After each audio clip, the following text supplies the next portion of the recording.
Welcome to Thoughts Off the Stem. I'm Justin Barone, and today we're smoking a couple things again. Let's see here. Excuse me. So in the joint, we have, in the bong, we have a little bit of 7 Island Cherry at a whopping 25.5%. It's a hybrid. It is good. It's yummy. It's pretty tasty, actually. I coughed because I already took the bong hit and then needed to check to see if I had enough memory on the thing, so I had to start again. So, pardon my cough. In the joint today, we're going to smoke a little sativa since I've been hitting up the indica pretty good. So, what did I get? I got Platinum Cookies by Palmetto, and that is at 23.8%. And we're going to see how those ones compare to the spinach wedding cake from last week, which was a 31%. And that one was an indica-leaning hybrid, I believe. Yeah, indica-leaning hybrid for the spinach wedding cake, 31%. So yeah, so we're going to see how that goes. Okay, I got to get right into it. Well, first, let me say this. Thank you for joining me, Justin Barone, on Thoughts Off the Stem on Friday at 4:20 to start off your weekend. Cheers. I'm cheersing a coffee. That's right. I hope you had a good week. I hope you have a good weekend. I hope you enjoy life in general, as per the usual. So let's get right into this. So I figured since I've been talking a couple times about my son playing basketball, he's really got into it, and I'm slightly proud because that was my sport growing up, and I really like the fact that he's into it because I could teach him a lot of stuff, and obviously we could share that in common, and he's picking it up pretty quick. He's 10 years old, and I'm going to get heat if anybody from earlier today on Twitter is watching this because I've been watching a lot more basketball, and I put out a tweet. This is what we're going to talk about today. So I put out a tweet because LeBron James, I guess, on Wednesday night, kicked out some fans. They were heckling him. He didn't like it. He got mad, stopped the game, and sent them out on their way. Okay. Apparently, the fans had said that, they were talking about his kid, saying, I hope he dies in a car wreck, and blah, blah, blah, whatever they were saying. All I said, okay, was I thought LeBron is supposed to be the best. I thought that if you are the best, how do words get to you? I didn't put it exactly that way, but I know that first line was right. Is if LeBron is supposed to be the best, then how can he let words affect him? Right? Man, did I get some fucking hate. Holy shit. I'm just saying that it's just words, okay? Everybody took this stance that, he was talking about, the people were talking about the kids. I never said that I agreed with what these people were saying. All I said, and it's sort of in relation to like a couple episodes ago where I was talking about, speech is something that we all are getting a little bit too, pissy about, I guess, in my opinion. I also believe that everybody can be heard without things going really shitty. And obviously you should keep racial or, extremely offensive things out of that, okay? But I played basketball. I played basketball all the way up until university, and then I didn't play in university. But trash talk is trash talk. The whole atmosphere of a basketball game is also entertainment. That's a big part of it. You got some big plays, big dunks, guys jamming over everybody, all right? But then, if a fan says something, that's not cool. And I don't understand that, because it's the reverse in stand-up comedy. if the comedian says something, that's not cool, and the fan gets mad. But now, if the fan says something, the athlete gets mad. It's very confusing to me. I don't understand it, because when I played, I was the only white guy on my team. No, I was one of 2 white guys on my team. Okay, I was fat, I was slower than everybody else, but I had enough skills to make the team. And I was 6-man, essentially. All right, so I played like shooting guard, small forward sort of thing. Because of my thickness, I could play in the post, and because of my other abilities, I could play farther away from the post and take some shots and shit. Okay? I got called every name in the fucking book. I had people tell me that, you know, they fucked my mom last night. Tell me that they'll fuck my sister if they see her. Like, shit like that. Okay? I never got mad. I never got like, oh, fuck you. I just trash talk back. If somebody said something to me while I was playing like that, I would respond in kind. Now, I guess, obviously, on, like, an NBA platform, you can't really talk shit because, like, you have to uphold an image and stuff. But here's the downside to this whole situation that apparently LeBron fans just totally gloss over. Sunday, I was watching the game. Sunday, LeBron gets kicked out for fighting the dude on Detroit. Okay? Now, after the game, he says, I tried to reach out to him and, you know, talk to him and apologize for the inadvertent hit. If you watch that fucking replay, that dude, LeBron, looked at that guy on Detroit as if to say, I'm gonna fucking hit you. Right before he hit him. Okay? And that's like, oh no, that's fine though. It's okay. It's okay. And then everybody goes on this rampage about like, well, that's players and players talking to players. Fans shouldn't be allowed to. Do you remember the 90s? Do you remember when Spike Lee was on the side of the court talking shit to everybody in New York? Like, do we forget about this? Do we glaze over this whole situation?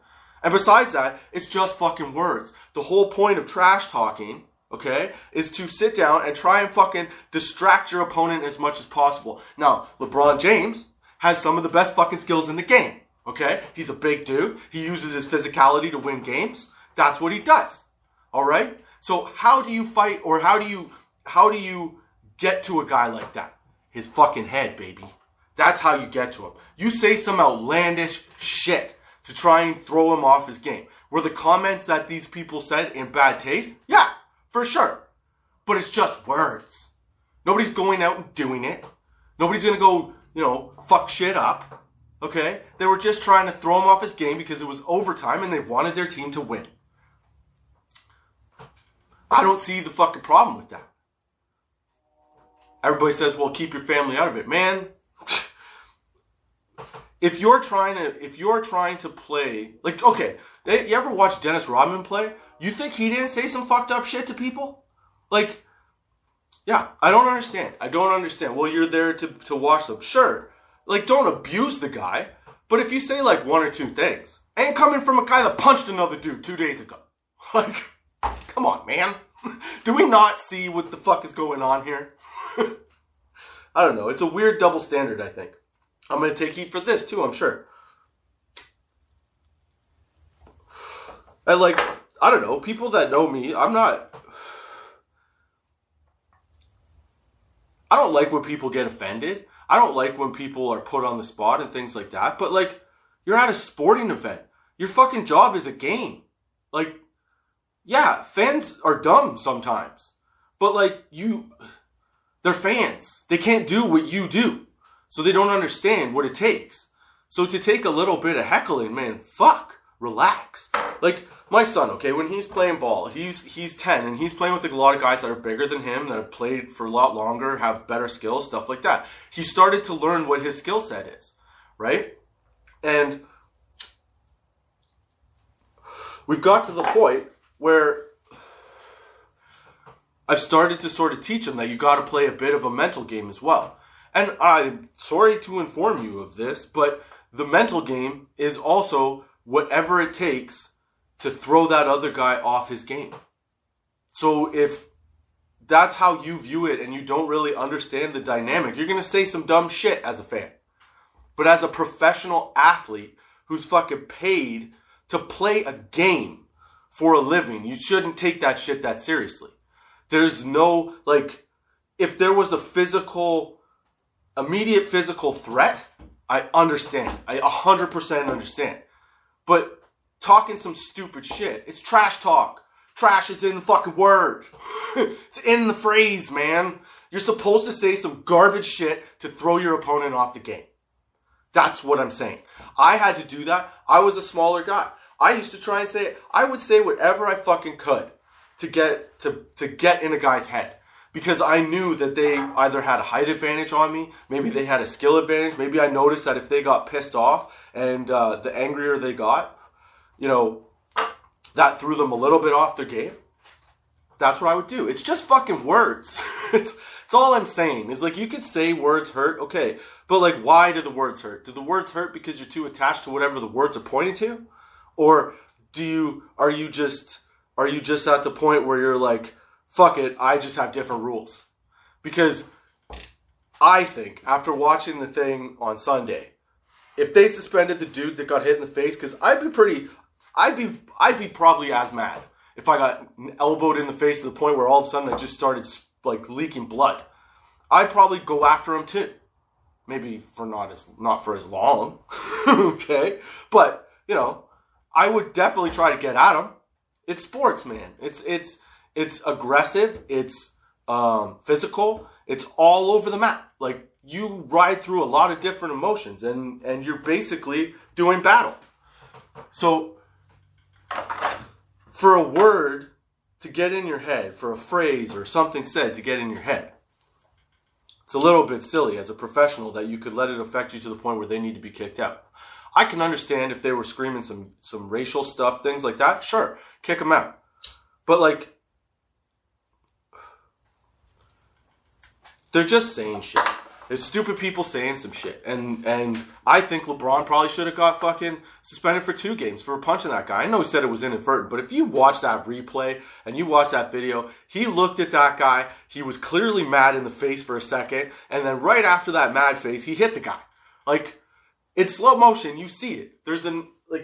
I don't buy that it was inadvertent. Anyway, that's just my take on it. And shit like that, you shouldn't let words bother you that much. Words should not fucking words shouldn't get to you like that.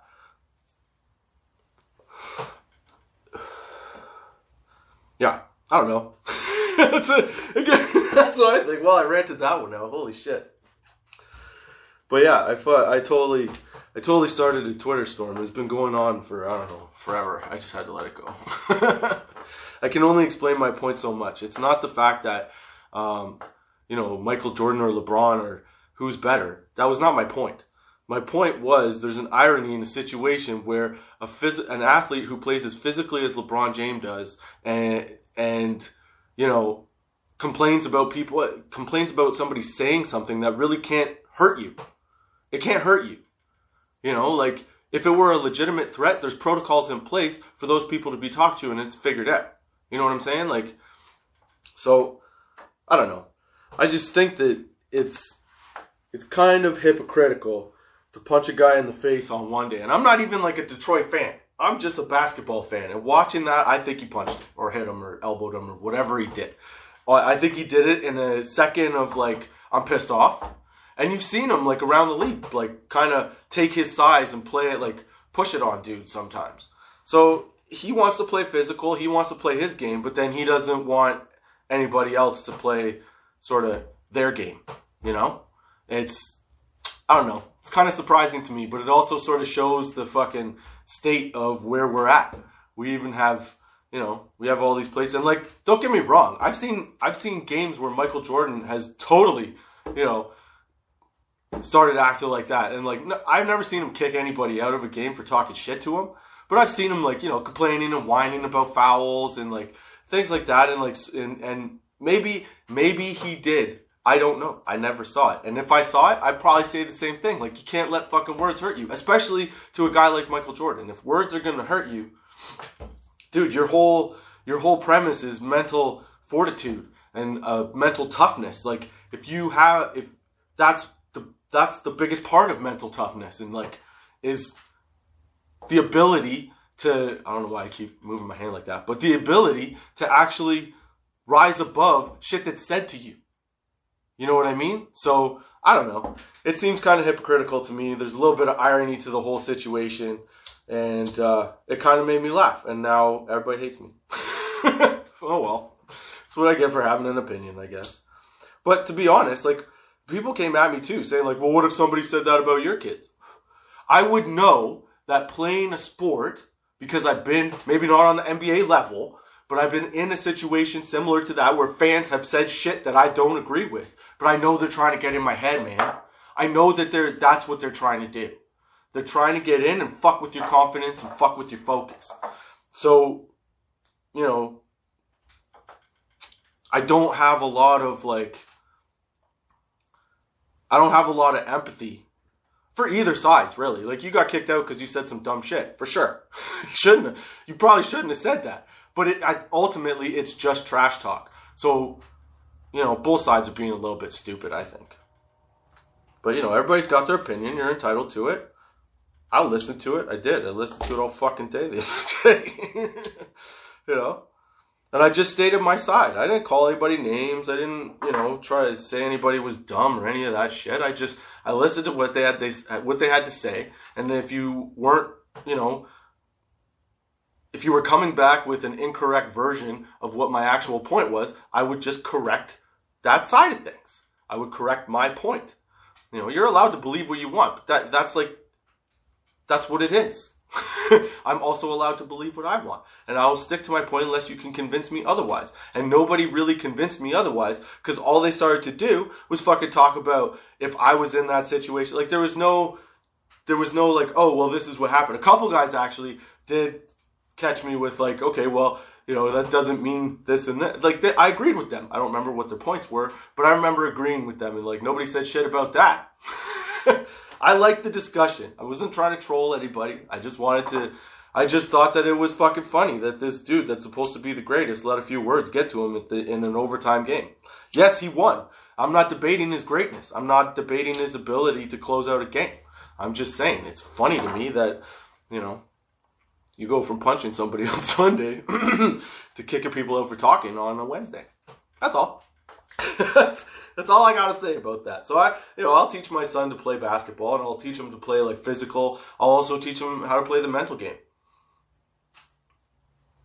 Obviously, if you're playing with your buddies, there's certain things that, you know, you could do that you can't do or you wouldn't do if you were playing in an NBA level game. But whatever. I love basketball. I love the debate and everything. I love everybody's passion towards like who their guy is, because there's an argument for everybody.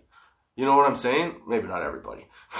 But there's an argument to be had for like the greatest of all time for all different purposes. Because the games were different in every era. So, you know, I guess that whole situation with LeBron is a reflection of our era and the times that we live in. Dude, that was so corny. But guess what? It's time for some weed facts, baby. And since we're talking about basketball and I'm venting about, you know, a sport that I don't play at the highest level, but apparently have very strong opinions on, I figured I would look up a few things about working out and the use of weed. So I found this article on nature.com. There's not really 3 facts in this article. This is basically an article about a couple different studies that were done to observe the effect of marijuana on people that work out. So in this first study that they sort of describe, and you could check out this, you could check out the article on tots420.com/dude for real? No, damn it, I fucked it up. You can check it out on tots420.com on the weed facts link on the main menu there, and check out the whole article, because these are just a couple points from it to sort of give you an idea of what they were looking into. So there was a team that surveyed more than 600 cannabis users living in the U.S. states where the drug is legal about their exercise habits, among other health factors.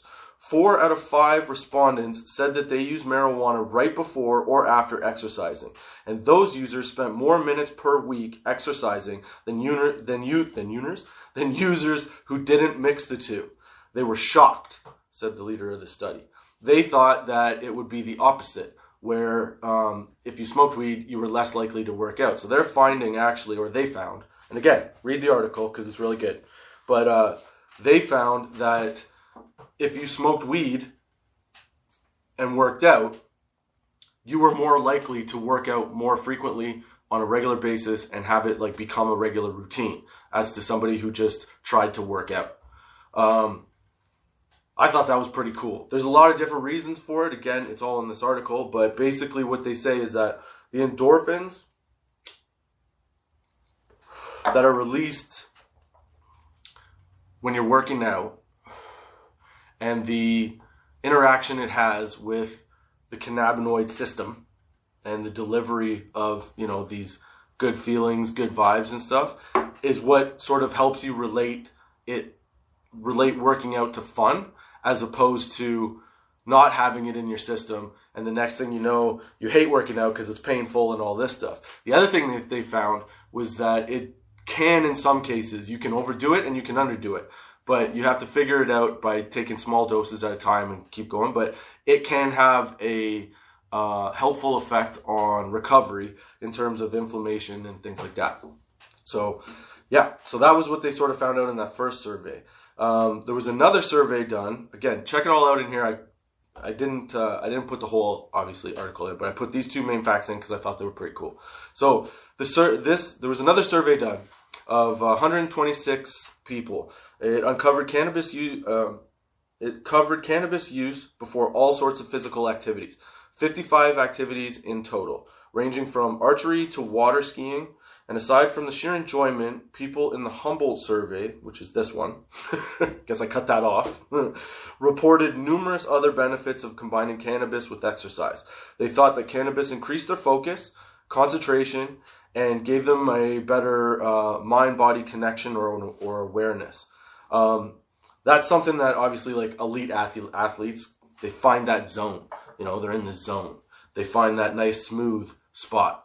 But they also found in a couple of these things, and in a couple of these other studies, that there aren't downsides, obviously. You can get dehydrated if you're not paying attention to what you're doing. You can overwork yourself, and weed also raises your heart rate. So, if you're working out, there's a possibility that you could trigger tachycardia, which is what I had. And it wasn't because I was working out, I'll tell you that. It was because I was fat, lazy, and I was not taking care of myself at all. So that can happen and put you in the hospital, especially for people with underlying heart conditions, which is what I have. So, I say check this article out. It's actually from nature.com, and it's all about weed and working out and different facts about it and what they know and what they don't. Yeah. I find, quite honestly, that weed does help me recover a bit. But if you have to do it in, like, you have to sort of do it in the right amounts. Like, you can't, I don't find that I can smoke, like, a big joint like I'm smoking now, all to myself, then go work out. I'm too fucking high. That's the other downside of that study as well, is that you could just end up getting too high to finish your workout. So that happens as well, I guess. But I find that it does help me sometimes get motivated to work out. And if I am a little bit high when I'm working out, I find that I enjoy it a little bit more. I get in that pocket where I'm competing against myself, moving ahead, trying to move ahead and progress. So I say weed does help. I've been using CBD to recover, and I've noticed that the aches and pains, I've been having it every day for 2 weeks in my coffee. And I've noticed that the aches and pains have sort of like been completely minimized. So for like maybe the first couple days that I started working out again, I was really stiff and sore, couldn't stand up straight, it really sucked. And now I find that it's not a problem. It's not a problem at all. I can get up the next day with no back pain or any of that shit. That's probably also from the working out. But I do find that, CBD really does help the inflammation part of things. That's what I think. Well, I hope that you were looking for some kind of sports-related rant, I guess. Oh, shit. I didn't expect that to happen.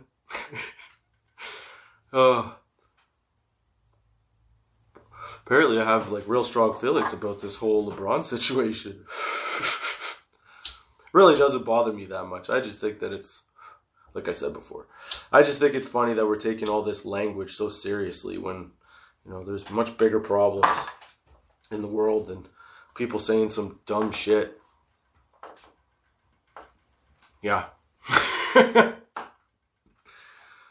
That's for sure. Did you know that the way you sleep actually tells psychologists, I think it is, or just people in general, a lot about your personality.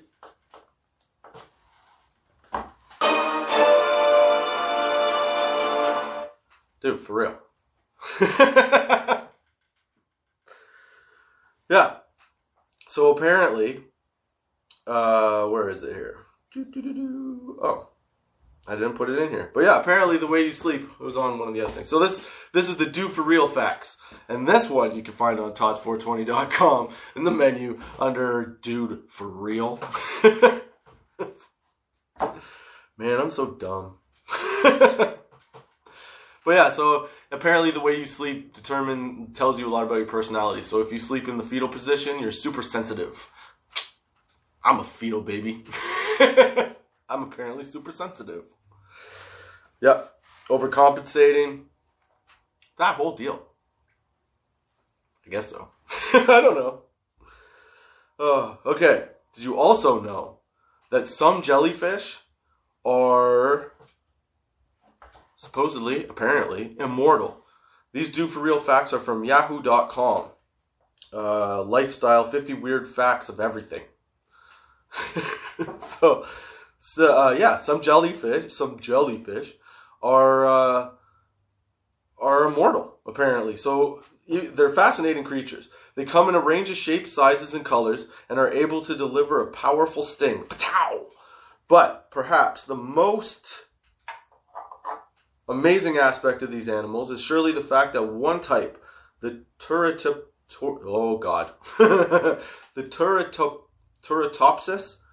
dorni, responds to, it's a type of jellyfish, responds to potentially dangerous conditions by reverting back to an earlier form of itself and starting its growth process all over again, which in a way makes them immortal. Can they do that forever? I don't know, it didn't say.